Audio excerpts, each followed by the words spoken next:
Hello everyone and welcome back to the Lighthouse Online. It's so great to have you with us again.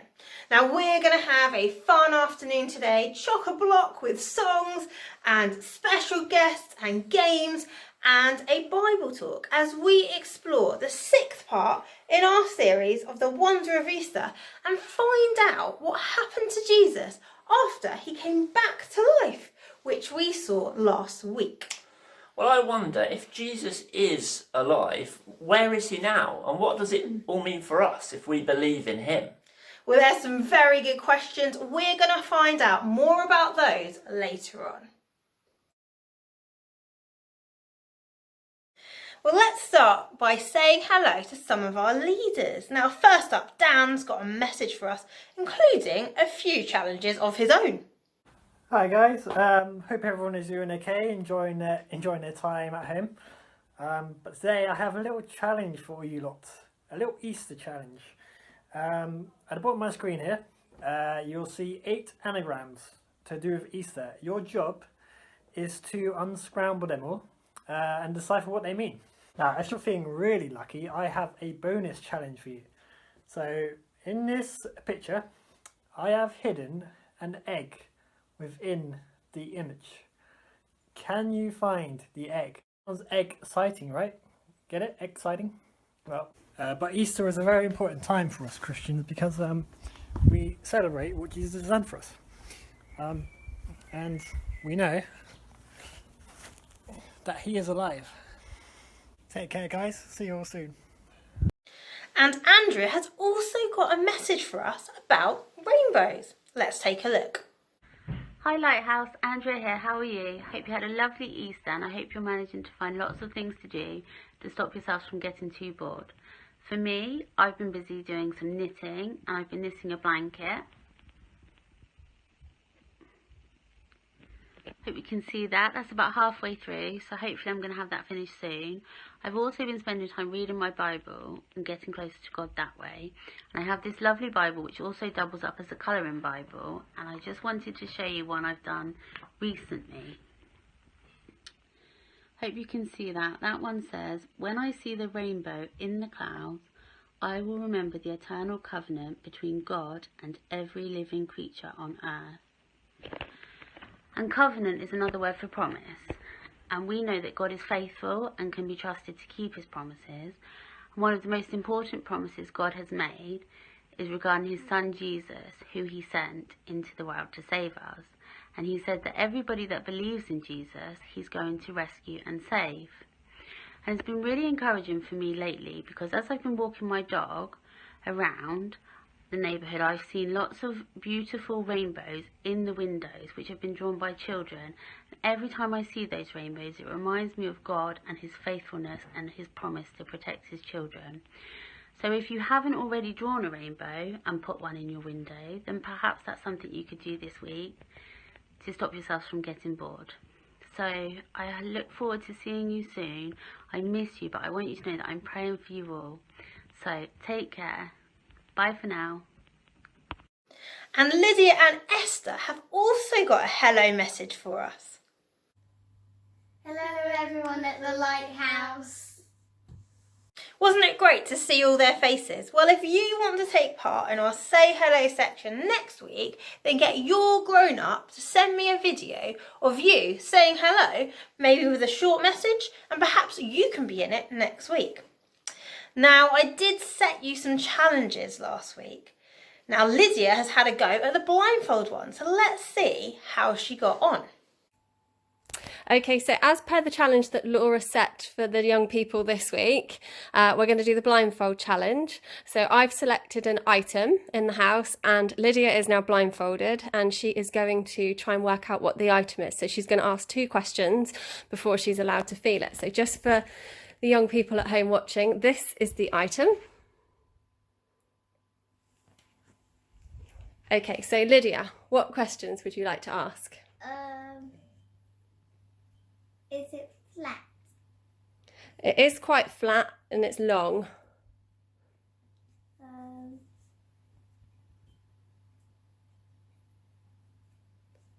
Second question. Is it colourful? It does have some colours on it. I'm going to pass it to you and let you have a feel of it. I think I know what it is. What do you think it is? The remote. Take your blindfold off. Yeah! Well done, Lydia. Well done, great work, Lydia. Well, we've got some more challenges for you this week, which I'll be telling you about a bit later on. And of course, don't forget Dan's Easter challenges as well. Now, we'd normally celebrate any birthdays at this time, but I haven't heard if anyone has just had a birthday or got one coming up next week. So if you have had a birthday and I've missed you out, or if it's your birthday soon, then do please tell your grown-ups to let me know so that we can celebrate with you together at the Lighthouse Online. Perhaps you've had a special cake or you've done something special which you could take a photo of and send it to me. That would be really great. We'd love to celebrate with you together. Well, now it's time for our game. Now this game is called Fact or Fairy Tale. I'm going to tell you some strange signs that people sometimes use to tell them what's about to happen. Do you think they're true? Or has someone just made them up? If you think it's really true, then give me a thumbs up, like this. If you think it's made up, thumbs down, like this. And if you're not sure, you can put your thumbs in the middle, like this. Okay, here's the first one. When sheep or cows head to a corner of a field or sit down or lie down in groups, some people think it means it's about to rain. Do you think that's true? Thumbs up, thumbs down, thumbs in the middle. That one could be true. Some people do use that one to tell the weather. Okay, number 2 then. Cats. So here's a picture of one of my sister's cat. Well, cats clean their ears before it rains, and dogs might eat grass as well. Do those things really happen before it rains? Is it true? What do you think? Thumbs up, thumbs down? Okay, the third one. Well, there's a saying that says, red sky at night, shepherd's delight. Is that true? Does that mean that if there's a red sky at night, it's going to be a nice day tomorrow? What do you think? Okay, and here's the fourth one. Another saying is, red sky in the morning, shepherd's warning. So that saying is sometimes used to say if there's a red sky in the morning, it's going to be stormy or rainy during the day. Is that true? Do you think true? False? Not sure? Okay, here's the next one. Caterpillars, you know, those fuzzy little creatures that crawl around the garden. Well, apparently they get really fuzzy before it gets cold. Do you think that one's true? Have you heard that one? What do you think? True? False? Not sure? Okay, 2 more to go. How about this one? It smells of dirt before it's about to rain. And flowers, like this one, they smell a bit more. Do you think that's true? Have a go. Thumbs up, thumbs down, not sure. And here's the last one. Squirrels, so those creatures you might have seen in the park, they get thicker coats before winter. Is that true? I suppose it would make sense, wouldn't it, to keep them warm? Have a go. Thumbs up, thumbs down, not sure. Well done for having a go at those different facts or fictions. They're the best ways that humans have come up with to predict what's really going to happen next. But the truth is, we can't be sure of anything until it actually happens. So I probably would have had my thumbs down for all of them. Well done if you did. Now, some are more accurate than others. I'm sure you're thinking the red sky one. Well, actually, that has been scientifically proven to work most of the time. But none of them are 100% true all of the time. But Jesus told people, I know what's going to happen to me. And in today's story, he even says, don't you remember? I told you this was going to happen. And he was right. He actually knew 100%.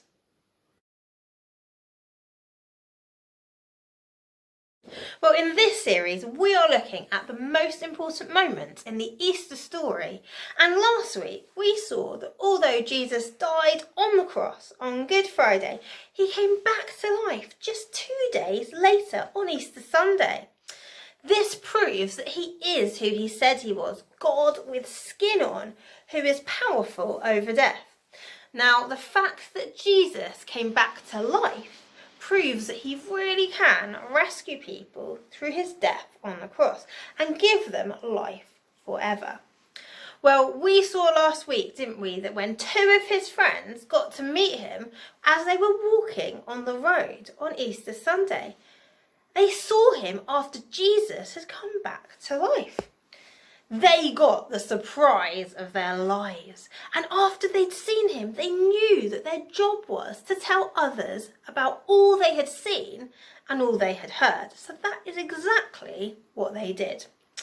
Let's tell the story. Well, after the disciples had seen Jesus, they rushed off to find the others who were in a locked room when Jesus himself appeared to them.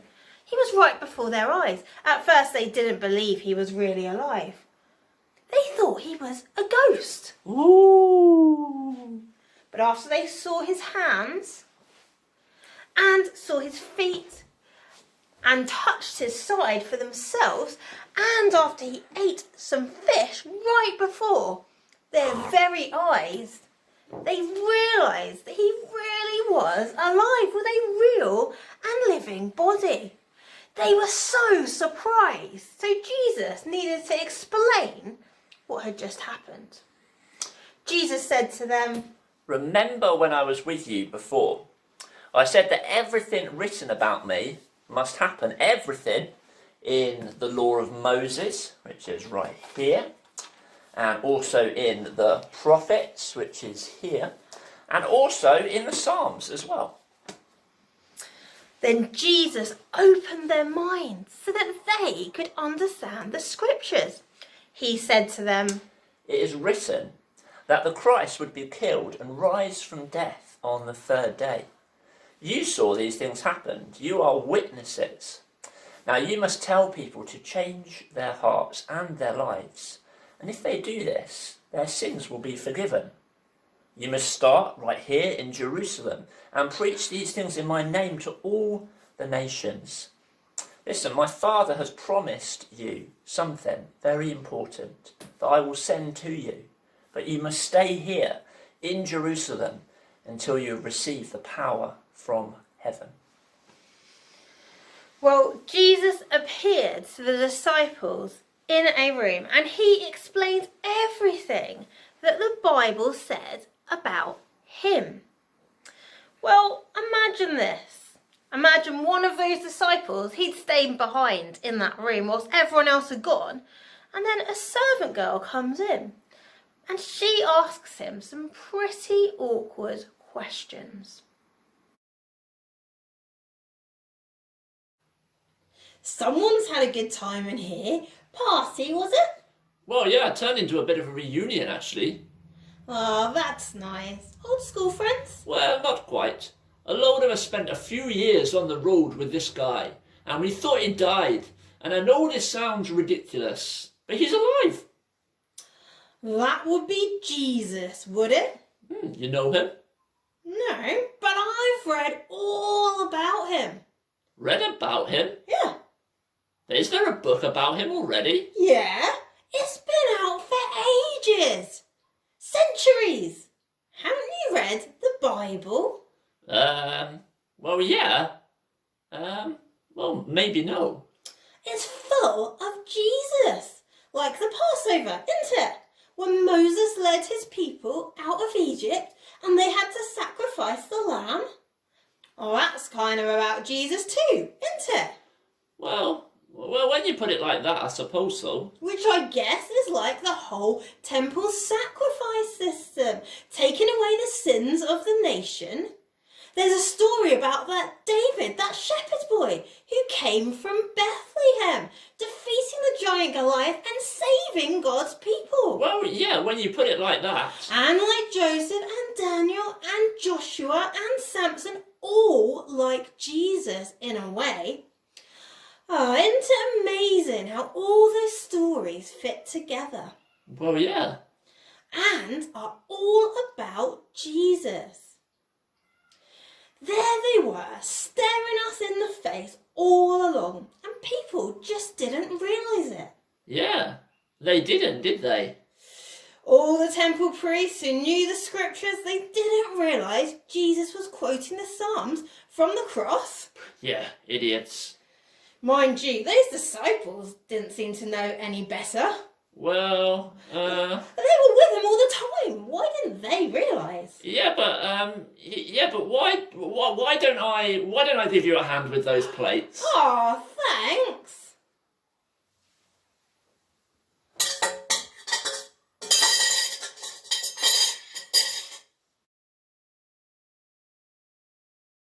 Well, in today's story, we heard that Jesus has always had a mega plan for the whole universe.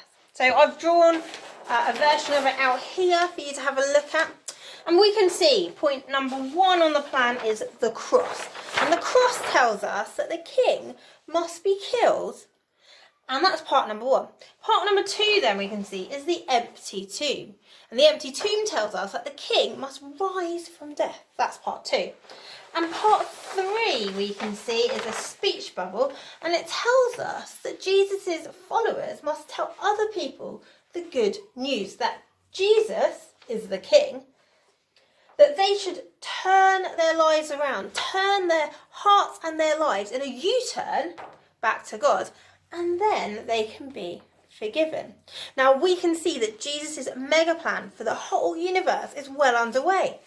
We saw that he died to save us on Good Friday, which we saw a couple of weeks ago. We saw that on Easter Sunday he rose back to life. And we know that there's lots of people all around the world who are telling others all about this story. Now, last week I did say, didn't I, that I'd answer another question for you. I said, if Jesus is alive, which we've seen he must be, because he even predicted that he would die and come back to life thousands of years before it actually happened. Well, if he is alive, then where is he now? Well, the story goes on to say this. Jesus led his followers out of Jerusalem almost to Bethany. He raised his hands and he blessed them. And while he was blessing them, he was separated from them and carried into heaven. That's from the Bible. So after Jesus met many people for 40 days, he appeared to lots and lots of his friends, lots of people. Well, he then went back up into heaven to be with God, the Father. But his disciples were still happy because they knew that Jesus was the king and he was ruling over them. Now, if you'd like to find out a little bit more about that part of the Easter story, that's the final part in the Wonder of Easter series, then why don't you join us for Families at 4 at 4 p.m. on Sunday, this Sunday, and we're going to be thinking a little bit more about Jesus going back into heaven and why the disciples, his friends, felt joy instead of sadness. Well, I hope you were listening carefully to that story because, as usual, I've got some questions for you. Okay, get ready. Thinking caps on. Question number 1. Well, Jesus says that his disciples are witnesses. They've seen it all. What have they seen? Have a think. What have they seen? Quite a tricky one, quite a few things there. Okay, here come the answers. Well, they saw Jesus perform many miracles. They saw Jesus tell others about God's kingdom. They saw Jesus die on the cross, and they saw him come back to life on the 3rd day. And they saw and heard Jesus ask his followers to tell others the good news about him. Okay, question number 2. Well, in the puppet show, the servant girl said that she knew that Jesus was alive, even though she hadn't seen him. How could she know? What evidence did she give? Have a think. How could she know that Jesus was alive? What did she say? Well, Here come the answers. So well done if you thought something like this. Well, she'd read all about Jesus in the Bible, she said. In the Old Testament, the part which was written a long time before Jesus was born, but it speaks all about Jesus. All those characters that we've looked at, like David, like Joseph, like Samson, like Moses, they all point to Jesus and say how Jesus would die to save people, but then he's come back to life, which he did actually do. Okay, question number 3 then. Jesus says that they should tell others. Can you say how they, his disciples, how would they do this? What would you say to someone who asked you what the Easter story was all about? What would you say? How would you explain it? Here's a clue, the mega plan. How would you explain that if you can remember? Well done if you had a think and tried and remember the different pictures on the mega plan. Well, I would say something like this. It's a good news story. Because of our sin, all those times that we've said, shove off God, I'm in charge, no to your rule, our friendship with God was broken. But when Jesus died on the cross, in the mega plan, he swapped our sin for his perfection, giving us eternal life instead. And then, the second part of the mega plan, he came back to life, beating death and proving that he really can keep that promise if we trust in him. So that was the empty tomb, wasn't it? And the third part, you could say, he then asks people who believe it to tell others that Jesus is the king so that they can change their hearts and minds, turn back to God and be forgiven too. Well done if you said any of those things. And my last question for you today is this, just something to think about. Well, in God's mega plan for the universe, Paul, do you mind showing us God's mega plan? I wonder, could you spot which one of these 3 steps you'd like to think about a little bit more? Which one do you find the hardest to understand, or strange or new? Do you want to think a bit more about Jesus' death on the cross, which means that you're forgiven and that you're in his family? Do you want to think a bit more about Jesus coming back to life, which means that he's alive, he's done it, it's certain? Or do you want to think a bit more about telling others? Who could you tell? How could you tell them?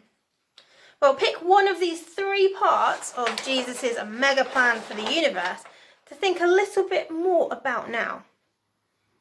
Have a think. Which one do you want to think about? Well, there's no right or wrong answer here. If you've chosen one part to think about, then that's great. Have a little think about it over the next few days. And if you've got any questions about any of these parts of the plan or anything else, then please do let me know. I'd love to hear from you. Well, it's nearly time to say goodbye for this week, but before we go, we have 2 challenges for you. Now, if you do complete a challenge, and I'd love if your grown up at home could take a photo or a video of it and send it to me, and then we can include them next week. Well, challenge number 1 today, here it is. Well, we've thought today, haven't we, about predictions that people sometimes make, which sometimes are right, but often are wrong. And we saw how Jesus predicted that he would die and come back to life, which he got right because it did actually happen. Well, challenge number 1 then is a science experiment, including a prediction. Now, if you've ever done a science experiment at school, you might have had to predict what was going to happen. So I'm going to show you one that you can have a go at home. Now, you will need an egg and a cup. So you can see here I've got a cup or a glass and just a standard egg in its shell inside. Put the egg in the cup. Then all you need to do is pour some vinegar. I've got this cider vinegar. You could use white vinegar or malt vinegar and pour it in. So I'm going to have a go at that until the egg is completely covered in the vinegar. So here we go. It's got to be underneath. That's it, perfect. Okay, so the egg, you can see, is underneath the vinegar. Now, that's all you need to do. Then you can cover your cup maybe with some cling film, put it in the fridge and wait for a couple of days to see what will happen. Probably after 24 hours, you should be able to check. Now, can you guess what will happen to the egg? What do you think is going to happen to it? See if you can give it a go. Tell me your prediction, what you think is going to happen, and then show me after a couple of days, take the egg back out and see what has happened to the egg. And if you know any other science experiments that you could do at home easily with your grown-ups, then feel free to do your own experiment. Make sure you include a prediction, what you think is going to happen, and then show us what actually happened.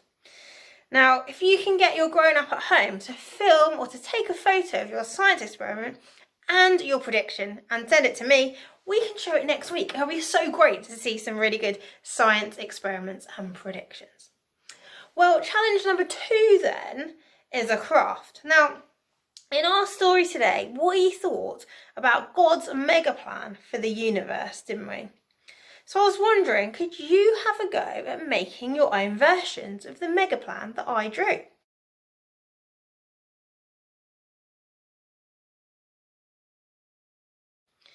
Now, you could simply copy my plan using felt tips, labelling it with what the symbols mean. Remember, the cross was the king must die, the tomb was the king must rise again, and the speech bubble was that we, if we believe in this story, must tell others that Jesus is the king, that we should turn back to him with an arrow and the love heart, that we can be forgiven. So you could just copy those symbols, or you can get more creative. Maybe you could paint the tomb. Or maybe use tissue paper. Maybe you could use lolly sticks to make a cross. And maybe some rubber bands or some string to tie it together. Perhaps you've got some leftover sweet wrappers or chocolate wrappers or Easter egg foil, and you could use them to make a collage of the crown, a shiny crown. Perhaps you've got some love heart stickers that you could use for the heart instead of colouring it in. And don't forget to put them in the right order as well to show us which happened first. And if you can label them with what they mean, great. Or if you could just take a video of just the symbols and you telling me what they mean, that would be a really good idea too. So get creative, see what you can do with it, see if you can send in some of your own versions of that mega plan, and then we can show everyone next week. Well, that would be fantastic. Well, it's nearly time for us to say goodbye for today, but before we do, we're going to finish with a song. Now, this is a new one. It's called Boss of the Cross, and it's all about the Easter story and about God's mega plan for the whole universe that we've thought about today. I'm going to be doing the actions, Paul's going to be playing guitar and singing. Make sure you try your best to join in at home. Let's give it a go.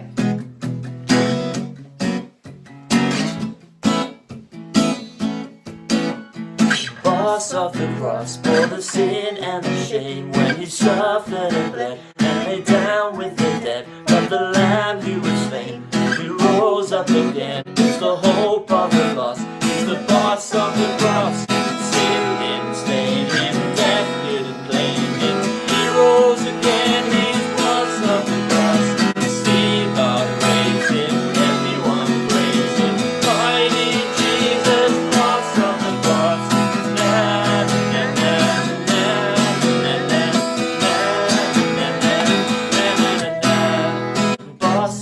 Cross for the sin and the shame when he suffered and bled and lay down with the dead. But the Lamb who was slain and who rose up again is the hope of the lost. He's the boss of the cross.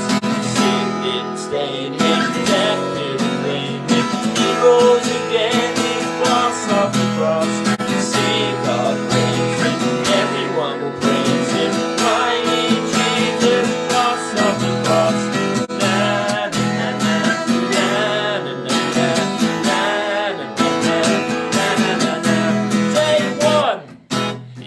Crucified. Day 2, buried, dead and died. Day 3, he comes back to life. Boss of the cross gets glorified. Day 1, he was crucified. Day 2, buried, dead and died. Day 3, he comes back to life. Boss of the cross gets glorified. Sin didn't stain him, death claim him. He rose